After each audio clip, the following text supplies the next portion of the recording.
আপনারা তদন্ত করে যদি 1 টাকার দুর্নীতি, 1 টাকার কোনো ধরনের অসৎ উপায়ের কোনো ধরনের আপনারা প্রমাণ করতে পারেন, আমি এই সংসদ থেকে আমরা ইস্তফা দিব। ধন্যবাদ মাননীয় সদস্য। আখতার হোসেন মাননীয় এমপি এবং আবুল হাসনাত আব্দুল্লাহ মাননীয় এমপি, তাদের দুটো তিনটে বক্তব্য আমার মনে হয়েছে এগুলো কিছু আলাপ আলোচনার খোরাক। অনেকগুলোর উত্তর আমি জানি মন্ত্রণালয়গুলো দেবে, কেননা সেগুলো স্পেসিফিক, সেগুলো অঙ্ক নিয়ে, সংখ্যা নিয়ে।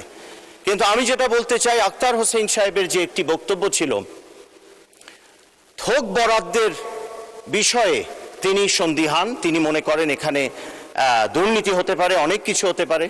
অবশ্যই সেই কারণেই তো আপনি আপনার বক্তব্য দিবেন, হবে কি হবে না সেই গুড গভর্নেন্স আমরা সকলে মিলে এই আলোচনা, যখনই কোনো সমস্যা দেখবেন আপনারা বলবেন, এবং সে কারণেই সংসদ কিন্তু চলমান, সে কারণেই সংসদ কার্যকর থাকাটা খুব জরুরি। অতএব আপনাদের বক্তব্য শোনার জন্য, এই ব্যালেন্সটা করবার জন্যই তো সংসদ। সংসদীয় রাজনীতিতে অথবা সংসদীয় গণতন্ত্রে বিরোধী দল সরকারের অংশ। অতএব এই বাজেট, যে বাজেট নিয়ে আমরা আলোচনা করি, সেই বাজেট তখনই সাকসেসফুল হবে যখন বিরোধী দল আমাদের সাথে সেই আমানতের খিয়ানত না করবার যে প্রক্রিয়া, যেটাকে আমি ডাকি ইবাদত, সেই ইবাদতে আমরা একসাথে কাজ করব। যেমনটি আমরা মসজিদে ছাদের তলে দাঁড়িয়ে এক সারিতে নামাজ পড়ি, ইবাদতও করব একসাথে। আখতার হোসেন সাহেব আরেকটি কথা বলেছেন যে কল্যাণ রাষ্ট্র, আমি বুঝে নিয়েছি তিনি বলতে চাচ্ছিলেন সামাজিক সুরক্ষা নিরাপত্তায় যে ব্যয় হবে, আসলে এটা ব্যয় নয়, এটা ইনভেস্টমেন্ট। তাও তার কথা সূত্র ধরে বলছি যে ব্যয় হবে, সেটা জাতিকে অলস করে দেবে কিনা। আমি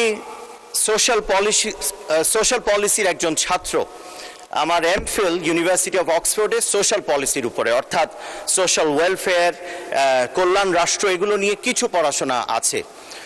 কল্যাণ রাষ্ট্রের প্রথম যে নিদর্শন যিনি রেখেছিলেন, তিনি আমাদের নবী হযরত মুহাম্মদ সাল্লাল্লাহু আলাইহি ওয়াসাল্লাম, যিনি তার মদিনা সনদে তার রাষ্ট্র দর্শন দিয়ে বুঝিয়েছেন কিভাবে একটি রাষ্ট্রকে পরিচালনা করতে হয় এবং সেখানে কল্যাণ ব্যবস্থাকে কিভাবে রাখতে হয়। সেখান থেকে যাকাতও এসছে আমাদের, সেখান থেকে নয়, আমি বলতে চাইছি আমাদের সব কর্মকাণ্ডে ইসলামে এই যে কল্যাণমূলক কাজগুলো, সেটা কিন্তু আমাদেরকে ভাবতে হবে, আমাদের চিন্তায় রাখতে হবে। কোনো দেশ যেমন, মাননীয় সদস্য 3 মিনিট বাড়ানো হলো, 3 মিনিটস।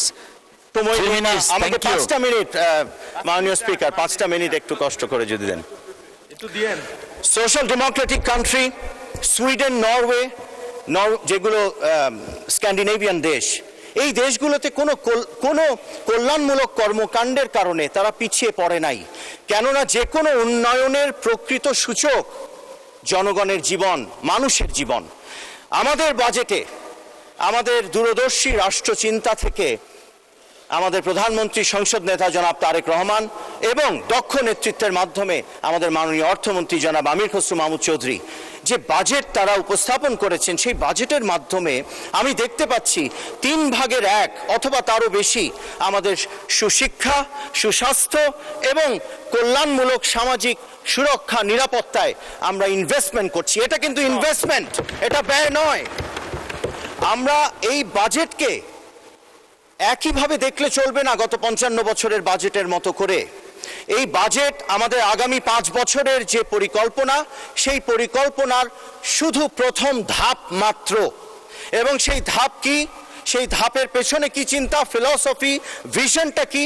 ভিশনটা হলো আবারও সুশিক্ষা, সুস্বাস্থ্য, সুসংস্কৃতি এবং ছেলেদের জন্য খেলার মাঠ, আমাদের বাচ্চাদের পড়াশোনার মান বাড়ানো, অনেকগুলো কাজ আছে। সামাজিক সুরক্ষা, সামাজিক নিরাপত্তা, অর্থাৎ এই যে কৃষক card, health card, family card, এই সকল কিছুর মাধ্যমে মানুষের জীবনকে আরো স্বাধীন করা। 71-এর আলাপটাই ছিল অর্থনৈতিক সামাজিক মুক্তি। আমরা সেই মুক্তির কথা আবারও 24-এ বলেছিলাম, বারবার যেহেতু বাংলাদেশ হোঁচট খাচ্ছে, সেই মুক্তির জন্যই তো এই বাজেট। এবং এই বাজেটের ফিলসফিতে সেই জন্য শুধু অঙ্ক দিয়ে দেখলে হবে না, অঙ্ক সংখ্যা একটি এখানে নির্দেশক মাত্র। আমি আবুল হাসনাত আব্দুল্লাহর একটি প্রসঙ্গ, যে আলাপটি তিনি করেছেন, সেটি হলো বাজেটে এবার তাকে আটকে দেয়া হবে কিনা। আপনাকে টাকা দেয়া হবে না তো, আপনার এলাকায় টাকা দেয়া হবে, এলাকার মানুষের জন্য টাকা দেয়া হবে। সেই জন্য আপনি ইন্টারিম গভর্নমেন্টে যেভাবে যেভাবে পেয়েছেন, আমরা অনেক কিছু শুনি, অ্যালিগেশনের এই আদান প্রদানে অনেক কিছু বলা যায়, সেভাবেই চলবে হয়তো। কেননা জনগণের জন্যই সেই টাকা মাননীয় স্পিকার দেয়া হবে, কোনো ব্যক্তিকে দেয়া হয় না, কোনো এমপি আমরা আলাদা করে কোনো বরাদ্দ নিয়ে কোনো কিছু করি না।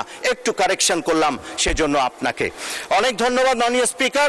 আমার 18 সেকেন্ড আছে, আমি একটা মিনিট পেলে জাস্টিস হবে আমার এলাকার প্রতি। চট্টগ্রাম, একটু মাননীয় স্পিকার, চট্টগ্রামের আমি যখন থেকে রাজনীতি করি এবং আমার বাবা যার কাছ থেকে আমি অনুপ্রাণিত, এবং শহীদ প্রেসিডেন্ট জিয়াউর রহমান ম্যাডাম এবং আমার নেতা জনাব তারেক রহমান, আমাদের বাড়ানো হলো মাননীয় চিফ হুইপের অনুরোধে। জি, যে উদ্দেশ্য সেটা হলো মানুষের স্বাধীনতাকে প্রসারিত করা। অমর্ত্য সেন সেটাই বলেছে, ডেভেলপমেন্ট অ্যাজ ফ্রিডম, বিশ্ব বরেণ্য ইকোনমিস্ট। সেই স্বাধীনতাকে প্রসারিত করতে হলে চট্টগ্রাম 10 সহ চট্টগ্রামে, আমি আবারও উল্লেখ করছি, মাননীয় প্রধানমন্ত্রী এবং মাননীয় অর্থমন্ত্রীর কাছে আমি অনুনয় বিনয় আবেদন করছি, চট্টগ্রাম 10-এ একটি হাসপাতাল দরকার। হালিশহর পাহাড়তলিতে আমি অলরেডি স্বাস্থ্য মন্ত্রণালয়ের একটি জমি, সেটাকে এয়ারমার্ক করে চিহ্নিত করে আমি স্বাস্থ্য মন্ত্রণালয়ের কাছে দিয়েছি ডিও লেটার। একটি সাংস্কৃতিক hub, cultural youth transformation hub দরকার চট্টগ্রাম 10-এ, সেটার জন্য একটি জমি আমি এয়ারমার্ক করেছি। চট্টগ্রামে খেলার মাঠ, আমার 10 আসনে চট্টগ্রামে লাইব্রেরি বাড়ানো দরকার পড়ার জন্য। এগুলোর মাধ্যমেই আমরা মাদক এবং কিশোর গ্যাং থেকে সমাজকে দূরে রাখতে পারবো। কারাগার বাড়াতে হবে না, আমাদের খেলার মাঠ, সংস্কৃতি কেন্দ্র বাড়াতে হবে, আমাদের সুশিক্ষা, আমাদের উন্নয়ন করতে হবে শিক্ষা এবং স্বাস্থ্যে, অনেক কিছু।